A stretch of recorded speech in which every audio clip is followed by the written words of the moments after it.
Welcome to Fiery Discourse, your podcast and media featuring dragonesses, female dinosaurs, and other similar saurians and scalies. I'm your host, Ludmillanon, and with me are my co-hosts, Angron, LuckyEevee, Mathmachine, Stryker, and Jordan. Today is our 47th episode, and we're discussing 2000's Pikachu's Winter Vacation 2 for our Christmas special. So, let's get things started. Now, Pokemon being the incredibly popular franchise that it was in the 90s and early 2000s, it would be obvious that they would make a Christmas special. In fact, they actually did several of them. And the first real special that wasn't just like a Christmas episode like the Holiday Hijinks one was called Pikachu's Winter Vacation. And the special follows the same format of the Pikachu shorts, which are like short films that follow Pikachu and the other Pokemon going on adventures on their own. And to me, they always were just so charming and just so sweet. There was something about them that it really was neat how you saw the world through like their eyes and how like simple things like a lawnmower or things like that would be so foreign and unique to them. And no wonder they made the Mystery Dungeon series. Exactly. The Mystery Dungeon feels like a game version of it. I'm shocked they never tried to make a series of just like Pikachu short films and that, because that probably would have done insanely well. I think on both sides of the world, basically. Yeah, it would have been great to just see Pokemon be Pokemon. Hell, Yeah, exactly. Why not? I think not just normal Pokemon either. Legendaries as well have like a sort of dorkier side to them in spite of being phenomenal cosmic power, or just like the whole Dragon Queen biz. Exactly. But yeah, that kind of reminds me again. I think of why the Pokepark games were such huge successes was because of that. It's because they got to see Pokemon just play and have fun and be with each other in that. And now, honestly, Pokepark should be ported to Switch. That could be awesome. Definitely. They should definitely make a new one too. And these specials always showed one strength of the Pokemon anime, and this is why this anime has lasted so long compared to other kinds of animes from that time period. The Pokemon are so incredibly expressive. You understand every single thing that's going on without any dialogue needed. It definitely. It felt like universal that way. It really did. It felt like, again, the Pokemon just, say their own names, but you get so much feeling and expression, the way they look at things, the way they speak to each other. It's like primal, except a little more emotive. Yeah, exactly. But yeah, there was the first Pikachu's Winter Vacation that had all the Kanto Pokemon except for Charizard for obvious reasons.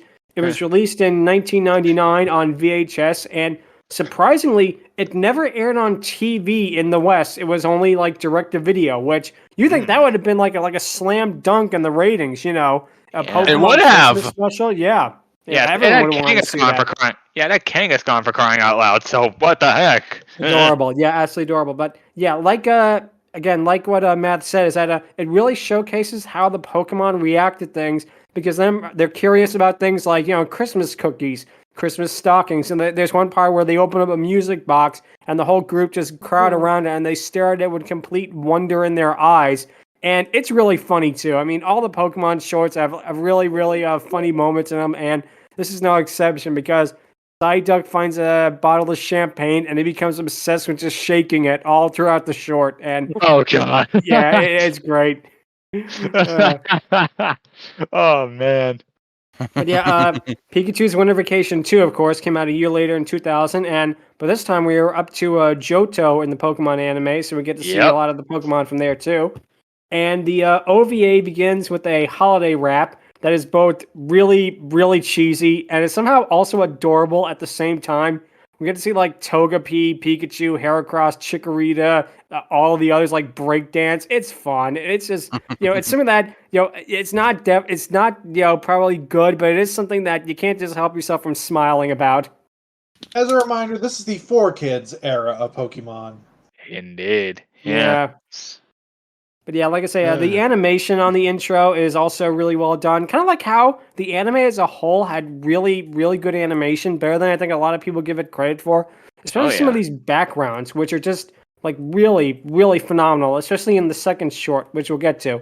Now, like the original Pikachu's Winter Vacation 2 is also broken up into 2 short films. The first short is called Winter Games, and opens up at a log cabin with Ash, Misty, and Brock and their Pokemon arriving there.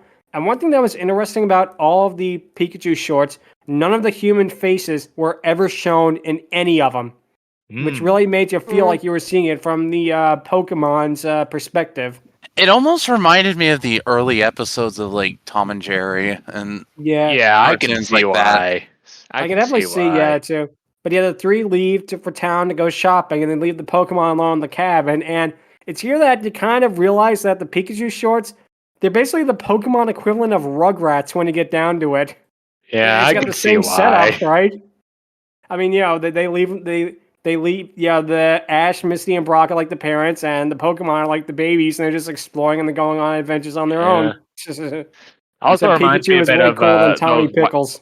Yeah, it also reminds me a bit of Wile E. Coyote and Roadrunner. Like, no dialogue at all, but you immediately get that it's very emotive, very expressive. And it also reminds me of Chippendale's Park Life, which does a similar thing. No dialogue whatsoever, but it's and the stuff that is dialogue is garbled, and it's one of those I can really appreciate films that do more with actions rather than words, you know? Exactly, yes.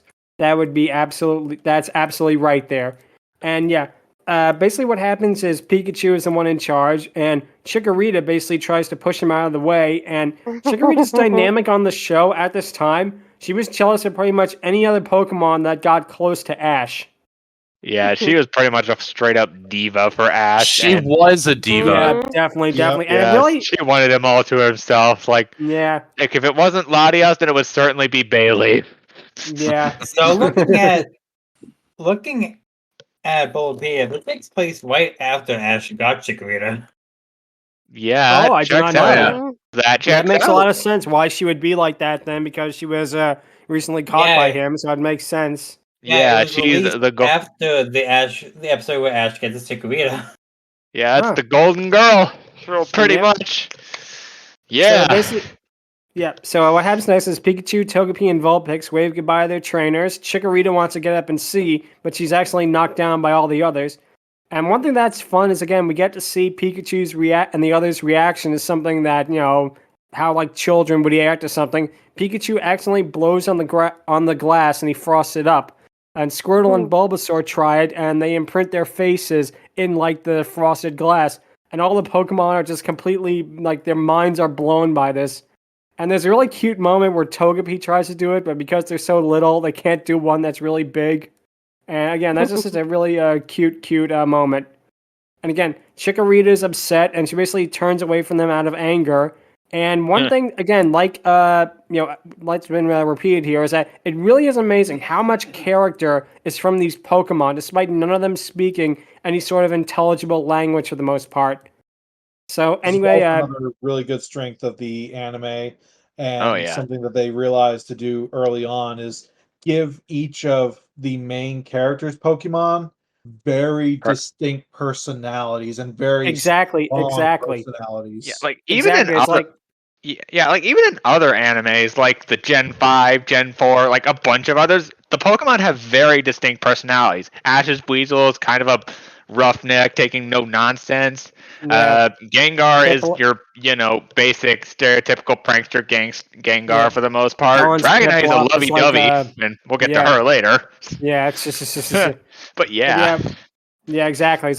So what happens is Pikachu is trying to convince Chikorita to play with them, but she turns her head away, and she launches a slipper into the air, which bumps Togepi on the head with a little cartoon boing sound effect, which causes Togepi to start crying, which I think is a callback to Pikachu's Vacation, the original short that aired before Pokemon the first movie, and all the Pokemon are making funny faces to stop Togepi from crying, exactly like in that short. Which is a really cute callback, if that was intentional. Nice. And they say Vulpix basically manages to calm Togepi down by tickling it with her tail. Meanwhile, that's cute. Yeah, it is. And again, you really feel that all these Pokemon are they're friends. They're not just they are animals, to all intents and purposes, but they're also they're actually friends with each other. You get a real sense of camaraderie with them. Yeah, they actually care for each other. Exactly. So Chikorita then is still upset, and she runs outside. While running away from them, she bumps into an icicle, which makes a tone, And I like how Pikachu and the others, they all discover that the icicle makes sounds when you like bang against it. And using Heracross and all the others, they basically bump all the icicles to make a song. Now, someone who really could have learned about this was Mario in the game Mario Brothers. If he could only tap the icicles to make a song, he wouldn't probably die to them all the time. Yeah.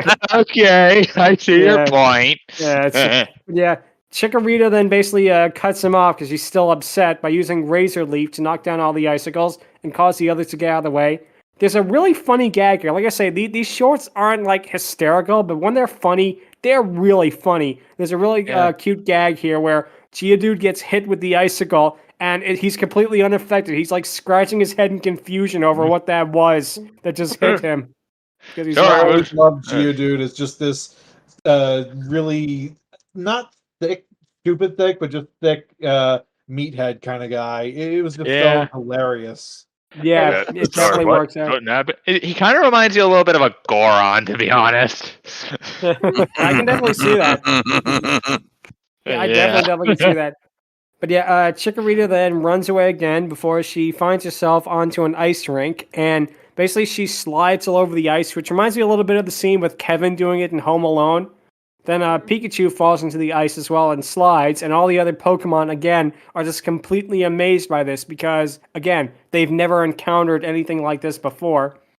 Pikachu bumps into Chikorita, and she stops them with her leaf. And then I think we get the funniest moment of the entire short, probably of the entire OVA to me, is when Chikorita gets up and she haughtily walks away. She then turns to Pikachu and she sticks her tongue out at him. And then Pikachu looks towards the camera with like a face of like he's confused and dejected. Like, can you believe this? Can you believe this shit? It's like, that's how he looks at the camera.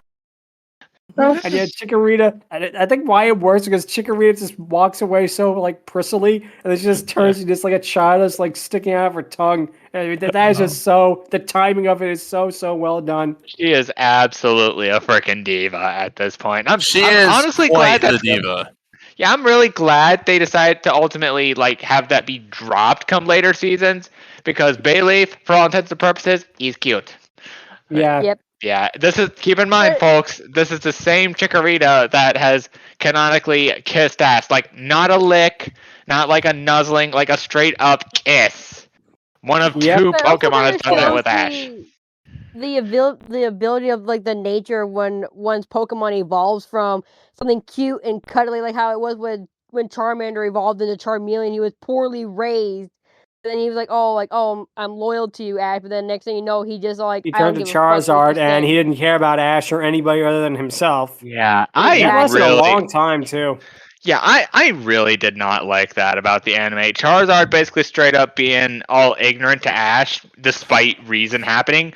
Honestly, it's why I'm really happy about movies like I Choose You, giving Ash and Charizard a better dynamic and a better relationship build up because for sure. It felt absolutely earned in spite of some of the questionable writing. But man, them coming together in that and Charizard ultimately like cemented with as one of Ash's partner. Yeah, that right there is why I hold that movie in such a high regard. And it's honestly with Chimchar. Yeah. The same way.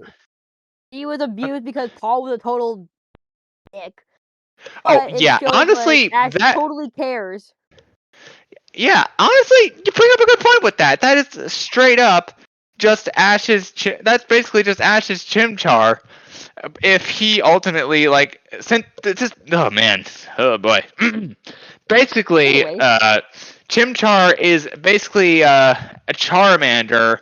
If Ash legit got like straight up badges instead of getting them out of pity or like out of helping them or something like that.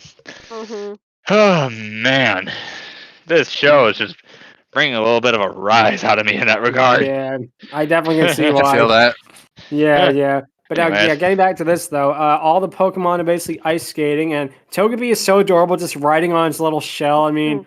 Yeah, I mean, Togepi has always just been adorable to me, but here in this short, it's particularly really, really cute.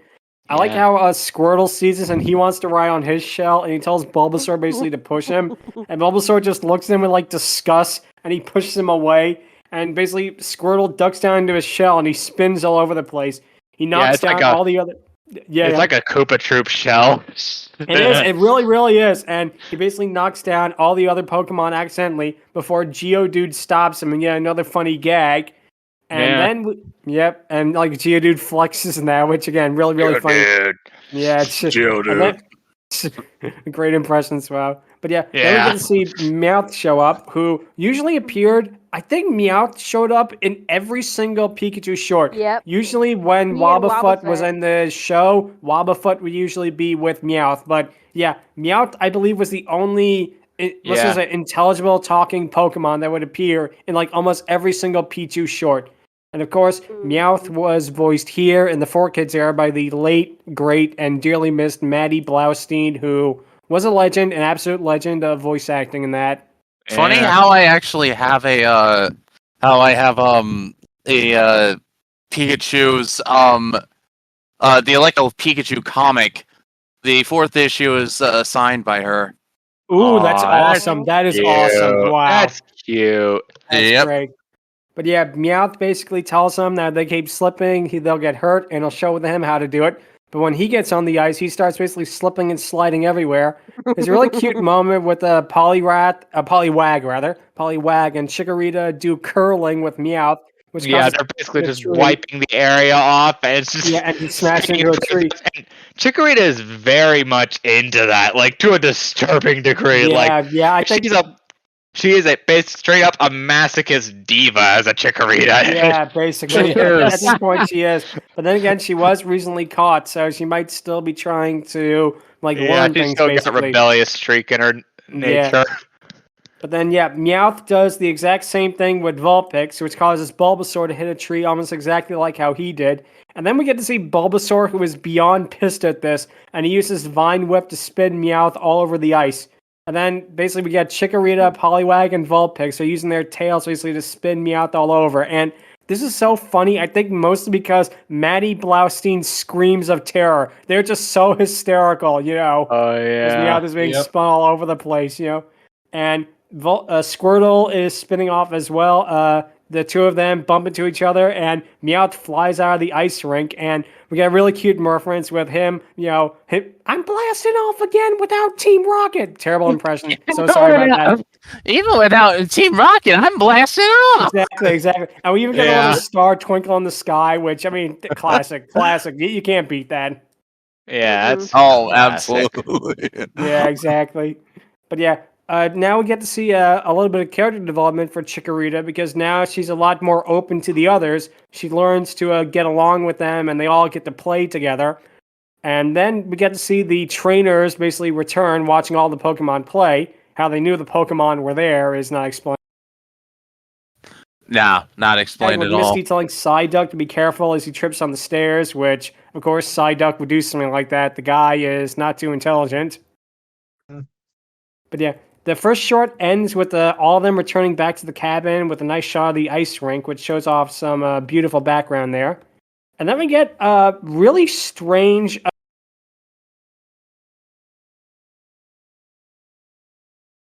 strange.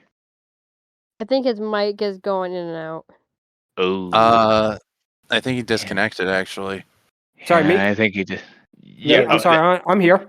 Oh, good.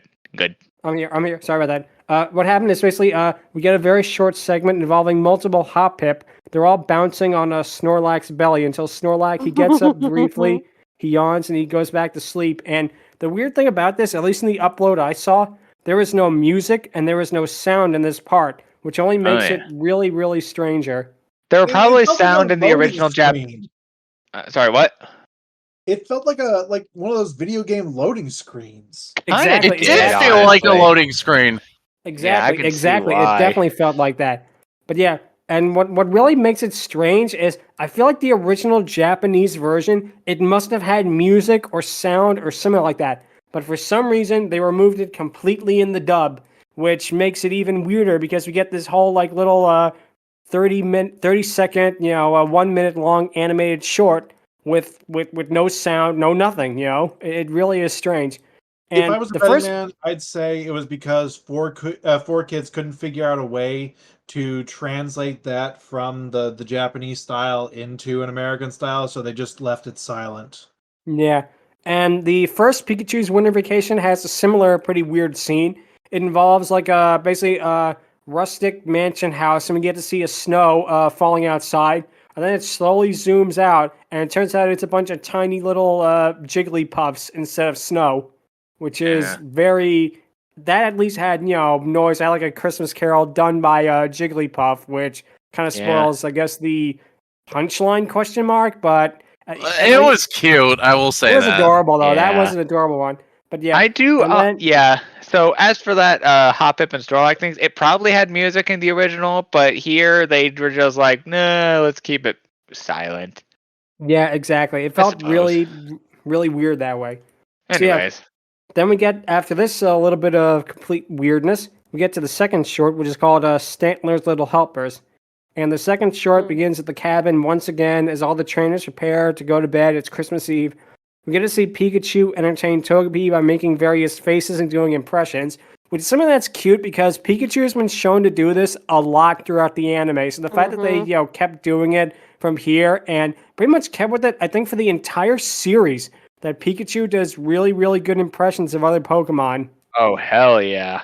To the point where you often think he's a shapeshifter. Yeah. He might definitely as well be, why. honestly. You mean like Ditto? Oh, God. But yeah, the shot of Pikachu and Togepi in bed with their trainers, is it really just something that is so wholesome and cute. And it is wholesome. Yeah, it does. And then they all sleep. Chikorita somehow exits her Pokeball and she runs towards Ash's bed. And of course, she's jealous of Pikachu, as was her nature at this time. She basically uses her vines to pull him out of bed, and then she sleeps next to Ash while Pikachu is left on the floor. And then we get all the other Pokemon leave their Pokeballs, and they all wake up. There's another funny running gag that I think was around this time. Heracross kept trying to drink nectar out of Bulbasaur's back. Yeah, Bulbasaur always, I think he still does, honestly. Yeah. Yeah. So Chikorita then decides to go to the window, and she looks outside, and we get a cute moment with Togepi trying to get up with Bulbasaur helping him. They all look at the night sky in complete wonder of how beautiful it is before they see a red shooting star. They then all fall outside in the snowbank before they run off to where the star went to. And then they come across a man sitting in the snow with a Stantler who appears to not be doing well. And the man, of course, we know that it's Santa Claus, but the Pokemon don't. The man turns out to be Santa Claus, who can't deliver the presents because his Stantler got sick, which in the previous Christmas episode where he showed up, Holiday Hijinks, he used a Rapidash, obviously because Stantler wasn't invented yet, which is weird because they gave him a line, at least the dub gave him a line, because I have to use a Ponyta because there's no reindeer here. And, well, if there was Stantler all along, how did that happen? Yeah, how'd they get there? Yeah, exactly. But basically, we don't get to see Santa Claus's face in this special, much like the other humans, which, again, a really nice touch. Yeah, and he shows them touch. He shows them the berries that he uses to make Stantler better, but he only has a few left that won't be enough. Calling it now, that was a secret potion. Like, straight I up. see that. I definitely could see that. But yeah, all the Pokemon then decide to help out Santa Claus by looking for more of them. Although they keep looking, it's really too dark for them to see. And then we get Pikachu getting an idea to use the star on the Christmas tree to light with his electricity. And we get to see, I like the little moment of Pikachu thinking about it, and it lights up with like a doorbell sound that he got an idea. That's a really cute little moment there. Yeah. And yeah, Chikorita easily cuts down the star, and it lands right on Pikachu's head as he lights it up. And then sorry, tongue was there. What happens is, even with illumination, they still can't find any of the berries. And then we get a really funny moment with Chikorita tripping on a tree, which causes snow to fall onto Psyduck. And then we get to see Psyduck basically do that classic cartoon gag. He rolls down a hill and he becomes a giant snowball before he lands on all of the other Pokemon, covering them in snow. I think the punchline of this is when after Vulpix uses her fire to melt the snow, all the Pokemon look exhausted and completely annoyed by this, except for Togepi. And Togepi's jumping up and down like, do it again, do it again. I mean, Togepi is practically a baby, so It is. But I mean, it really is just something that it's a little detail that they didn't have to put in, but I'm really glad that they did because it really makes it a lot funnier. Yep. Yeah. But anyway, despite what happens, the gang still can't find the berries until Vulpix discovers where they are, and it turns out that they're on top of a cliffside. And we get another really adorable look into Pikachu and Togepi's relationship, where Togepi tries to climb it, but he only gets like a couple of inches off the ground before Pikachu pulls it off, and Pikachu admonishes Togepi like a parent would a child, which, again, their relationship was always like, like brotherly or like, almost like even like parents at one point, and it always was adorable. Like in every single like special that they were in that, it was always some of the best parts of it. Indeed. Yeah. Basically, after some effort, Pikachu finally manages to climb his way up, and he nearly falls before both Bulbasaur and Chikorita save him. And what happens is the Pokemon return to Santa, and they give him the berries to Stantler. And the interesting thing about this is Stantler sounds like they have their Japanese voice here compared to having their English their English dub voice. I'm not sure if that's how they sound in the dub, but it sounds like they used the Japanese voice track for them. Yeah, I could be completely wrong, but yeah, it's something that, and I wonder if it was like a mistake, or if they like forgot to dub it, or if they couldn't dub it because of the overlapping of all the other Pokemon voices at that time. Yeah, that kind of makes sense. Yeah, it also gets another thing I want to mention with this short is that this both both shorts basically utilize music from the game. First one was the Route 1 theme. The next one was a different route theme, and then when it gets to a moment, well, in a later moment, it uses another route theme, which I do not remember the names of the routes, but I remember specifically how they sound like. And yeah, that's the thing too, is that for a lot of times the dub, sometimes they replace the music with their own ones, but sometimes they would use like versions of the game music. And like you said, it was always good to hear because it really makes you feel like, it really is part of the, part of the world, basically. It was like a world building in a way. Indeed. For sure. Yeah. So basically, the shots where Santa Claus takes off with Stantler with the background, it's unironically really beautiful. It's almost like that scene in Pinocchio where it zooms out, it zooms into like the town. It's like that, but for like a TV or OVA budget, it is some really impressive animation, this one little part right here. Indeed. And I really wonder if it took a little more effort than usual to do, but if it was, it definitely was worth it because these backgrounds look phenomenal, like the forest and the shot of the moon and everything. They really, really are well done.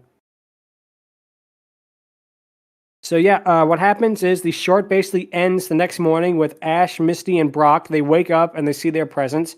And the final shot of the OVA as a whole is the Christmas tree with the star that they cut down and used for illumination is back on top of it. And yeah, that's it for Pikachu's Winter Vacation 2, which was released on VHS, and later both it and Pikachu's Winter Vacation, the original, were released on like a joint DVD.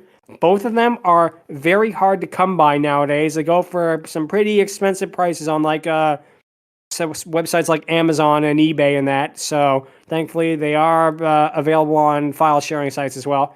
Now there was a Pikachu's Winter Vacation 3 or Pikachu's Winter Vacation 2001 as it was called in Japan. It had parts with also, Pikachu and all of the Pokemon there. It also had a short with the Pichu twins who were introduced in, Pikachu and Pichu at the time. But the weird thing is it was only released in Japan as an entire whole release. It later would air as separate episodes of the Pokemon Chronicles TV show. So they would take they basically took Pikachu's Winter Vacation 3 and they chopped it up into segments and they aired it as episodes of the Pokemon Chronicles show. And I can see that, yeah. Yeah, it's very interesting. And I don't think there was a Pikachu's Winter Vacation 4. I don't know why. because the anime was still insanely popular, especially in Japan. And it feels like they could have just kept on making these because they certainly did not stop with the Pikachu short films. They made those, I think, pretty much for every single theatrical Pokemon movie in Japan. There was a Pikachu short to go along with it. Now, I think after Camp Pikachu, they stopped being distributed in the West for a while for whatever reason. I don't know why. It's not really hard to dub or translate or anything like that. But actually, no, I'm sorry. The final Pikachu short to be released in the West was actually called Gotta Dance. Yeah. And that actually was a Hoenn era short. And yeah, I think that was the last one. And for a while, we did not get any more Pikachu shorts. But yeah, Pikachu's Winter Vacation, both Part 1 and Part 2, they're really recommended for anyone that's a fan of Pokemon, like the anime or the games, or even the franchise as a whole. And if they just want like a different type of Christmas special that's really unique and is really, really heartwarming and adorable, like all the Pikachu shorts, I cannot recommend this enough. It is something that's incredibly charming, and like I say, I watch it, every year, and it's something that is very, I can see sweet. why you do, man. Yeah, it is very, very sweet, and now it's time to talk about other Christmas media that we've seen with the question today, which is, what is your favorite Christmas special / movie? It doesn't have to be like a TV special; it can also be a movie. And mine is going to be probably an interesting answer because it's a movie that I've watched for I think like over a decade now on Christmas, probably more than a decade this time, maybe like 15 years or so. It's every Christmas day. I and my family, we always watch the 1930s movie, March of the Wooden Soldiers, that stars Laurel and Hardy. It's one of those movies that it really is. It's definitely of the time, but there's something about it that also is just so timeless in a way. I mean, you got Laurel and Hardy right there, who are absolutely hilarious. And then you also have really, really fun special effects, especially, again, for like the mid-30s. It looks really, really good in that. And I think as a whole, it's something that it just feels like a really Christmas-related thing for me, It's something that, it's not necessarily like a Christmas classic, or on the level like Christmas Story and that, but there's something about it that for me, it's not Christmas without it. And if you haven't seen it, it's actually public domain, so you can find it easily on YouTube and Internet Archive and a lot of stuff like that. So what was it called? March of the Wooden Soldiers. Oh, okay. Yeah, it stars Laurel and Hardy. Okay. And it really, really is a nice movie. It's definitely if you've seen it once, I think that if you really get into it, it's a movie that I think you really, really would enjoy, And that's probably going to be my pick for my favorite Christmas special / Christmas movie. Oh, okay. So, Angron, what would you have to say yours is? Oh, man, that's going to be a tough one because, hearing Christmas special / Christmas movie, things that comes to mind from the most is Rudolph. Hands down, he is more iconic than pretty much any other figure. Hands down. There's the Ronkin Bass movies. There's there's the CGI sequel. There's the technical sequel with him saving New Year's instead of Christmas. There's also that other version of Rudolph where instead of Clarice, he pretty much gets to bang Zoe. So. Oh, right, the 1998-99 version. Yeah, the 2D one. And there's also the Billy and Mandy Christmas special. Where basically we find out Mrs. Claus is a freaking vampire, and she basically bites it. And don't forget, Gilbert you forgot the best part. Gilbert Godfrey voices Santa. If everyone wants to see Gilbert Godfrey as Santa screaming, "I'll eat your soul!" Man, that is probably one of the most unforgettable Christmas specials. Oh, hands down. Just for that alone. The one I'm gonna pick, however, it might be a little controversial, but hands down, I think it honestly is very relatable, even more so than Rudolph, and even more so than Billy and Mandy. Oh, go ahead. Hands down, Road to the North Pole from season 9 of Family Guy. Hands down, the season 9 of Family Guy is peak Family Guy. All the jokes work. The quality, come on, man. The quality is awesome. But Yeah, I think what really made that series for me, other than like it capping off freaking the Family Guy Star Wars specials, Road to the North Pole. Like, it starts off basic enough. Stewie wants to kill Santa Claus because a mall Santa freaking wronged him, and they just do this thing where they go to the North Pole. But the juxtaposition the 180 juxtaposition that happens is just came flat out of nowhere, and honestly, it's very much needed because if you look at Christmas and people nowadays, it can be pretty rough. Like, Christmas isn't exactly a bad holiday in like on paper or like in the spirit of things, but man, can it go dark sometimes. Like, and this exemplifies that. Like, Christmas can sometimes be filled with joy, merriment, and all that stuff, but what about the people who are ultimately putting their sanity and lives on the line just to bring that Christmas cheer? And oh man, that is why I chose Road to the North Pole. It's not exactly a Christmas quote unquote movie, but it's a Christmas special that really means a lot to me and is easily one of my favorites. I definitely can see why. Those are all really good reasons. Like I say, some of the best Christmas specials aren't like the ones that most people think of. There are a lot of the more unorthodox ones, like you said, like Oh hell yeah, Billy Mandy and Family Guy, and that those ones are ones that, because they don't have to basically conform to what most people think a Christmas special is, they can go off the beaten path like that and make something really, really unique. yeah, and also kind of brutal. Oh my gosh. That too, yeah. Anyway, Yeah. Stryker, what about you? Well, every year, I actually watch this with my folks. National Lampoon's Christmas Vacation. Nice. Oh Fun. no! Oh, Yeah. nice one. My sister always argues with me that like Elf is the best Christmas movie ever made. Good one. I love that one. I got tired of it after a while, actually. Aww. Yeah, I can see why. Like, when you watch something like too much, it definitely gets to be like you're repetitive. Yeah, that's true. It's why I liked Pokemon. It's why I was so eager to play Pokemon Sword and Shield, because at the time I didn't have a Switch. I couldn't play it. I was really hyped to get back into it again and actually go through it. And I did, and I liked it, and then Pokemon Sword and Shield kind of lost its luster, but it's still very fun. It's still very beautiful. I still want to continue playing it. I do too. Yeah, the same. Definitely. I prefer a more mature Christmas movie, like What's up?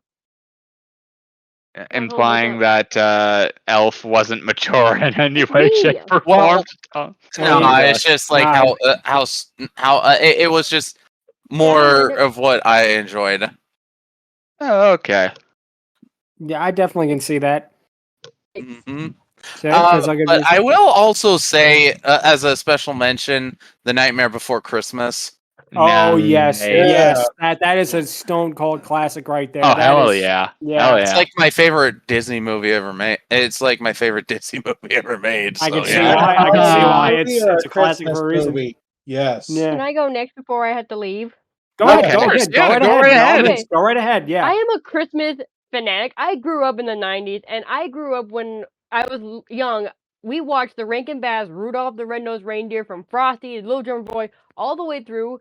But there was one I never knew, and it was the one that's now close to me. It's called Nestor Long Year Christmas Donkey. It is I so know cute, that Oh. one. Oh and my no one gosh. talks about him anymore. I mean, it gets like all I've cute, never and it gets heard to of the it, point- so I have. It's really good. adorable. I recommend it. You watch it, even though it can be to a point like if you believe in God and stuff like that.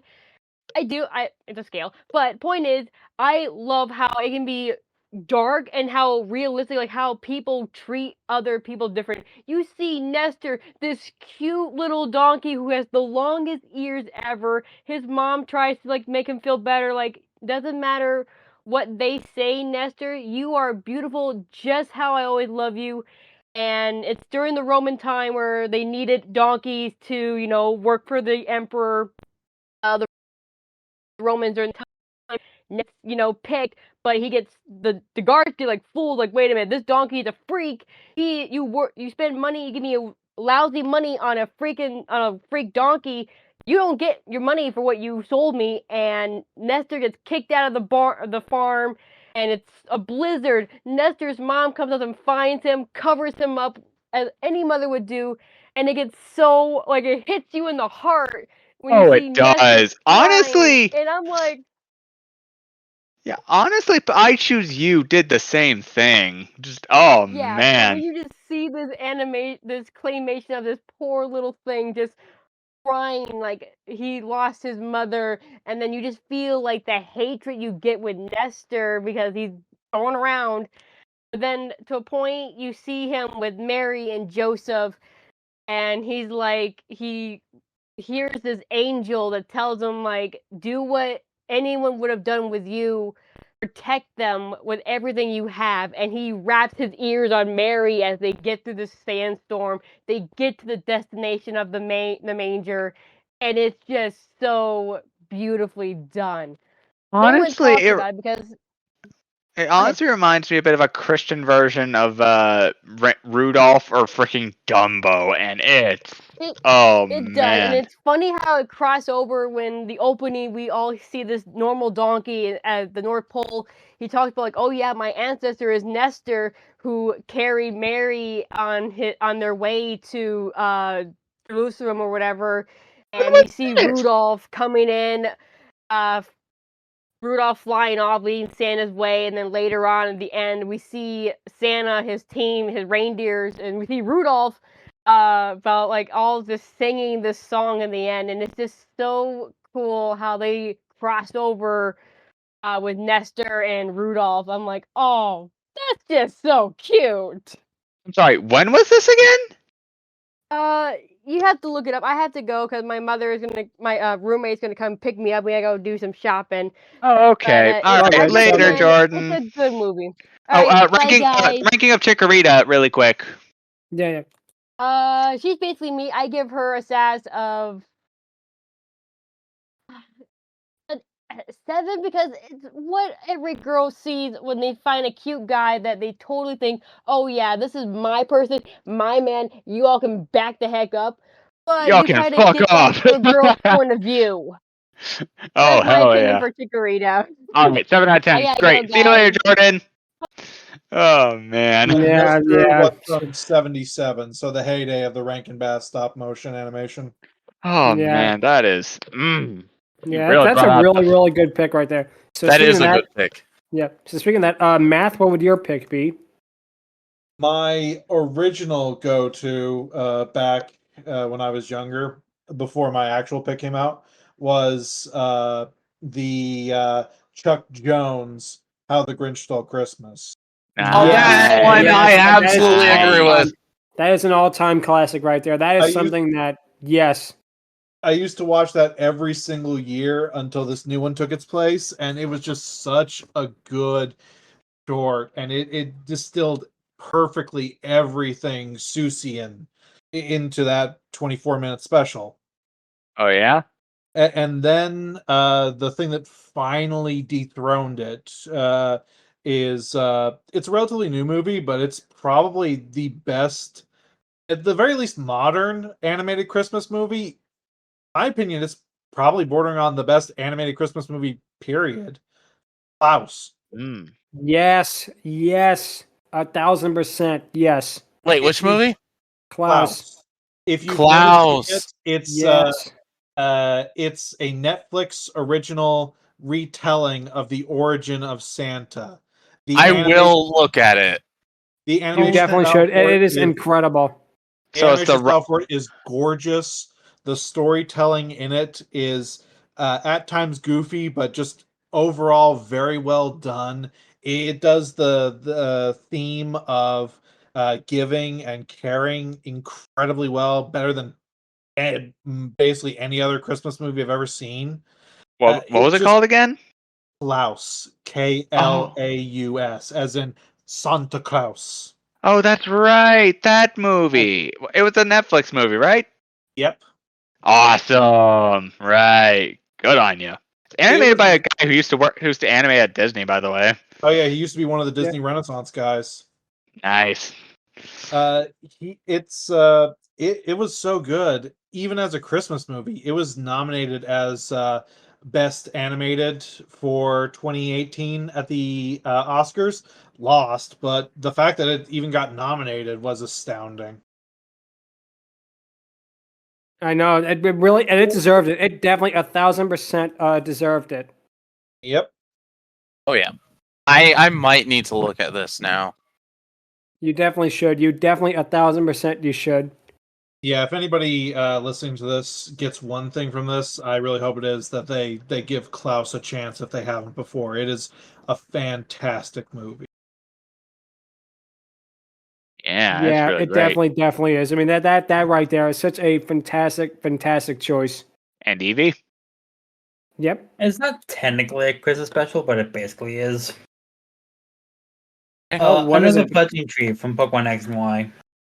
Oh, that's right. Oh man, X and Y was a great anime series. The game, it was pretty good, but man, That's actually the series when I came back to Pokemon, but I kind of dropped off at XYZ.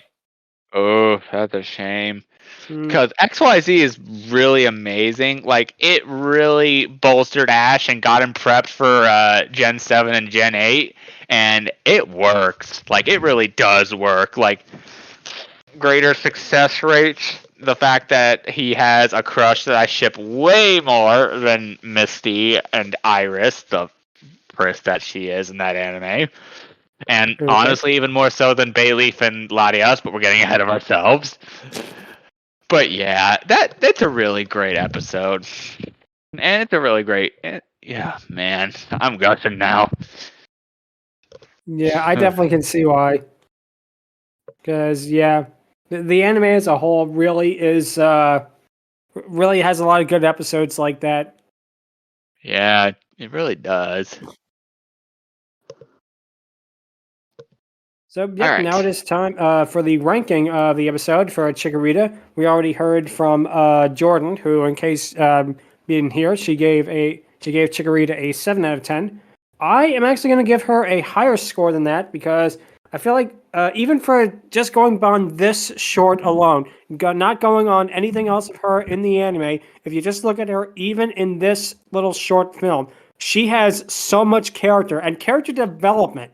Which, again, for an OVA, a Christmas OVA of an anime, is incredible to actually see her starting off in the Winter Games short with her being distrustful and not liking anyone else to learning to get along with them is something that really is just so heartwarming and it really works for the story it's telling. And again, she, at least in my eyes, she gets the funniest moment of the entire OVA with her sticking her little tongue out. So that's definitely a plus. And I would get, like I say, I might, actually, I'm gonna change my score. I'm gonna give her a 9. Actually, Nice. I would really like to give her a 10, but I feel like she's not really the focus. She's more of like part of the ensemble. She gets a lot to do. Don't get me wrong. She gets a lot to do in this, but it is Pikachu's winter vacation, not Chikorita's winter vacation. So it would have been awesome if it was. If it was, it would have been. It would have been. But Pikachu is the face of the brand, So,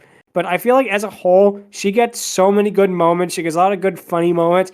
Not so much also in Stantler's Little Helpers, unfortunately, but I feel like her showing in Winter Games is so strong. I have to give her that score.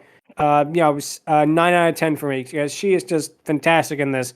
And again, even if you don't go by anything else in the anime, she is just fantastic in this short. So, Angron, what would you have to give her?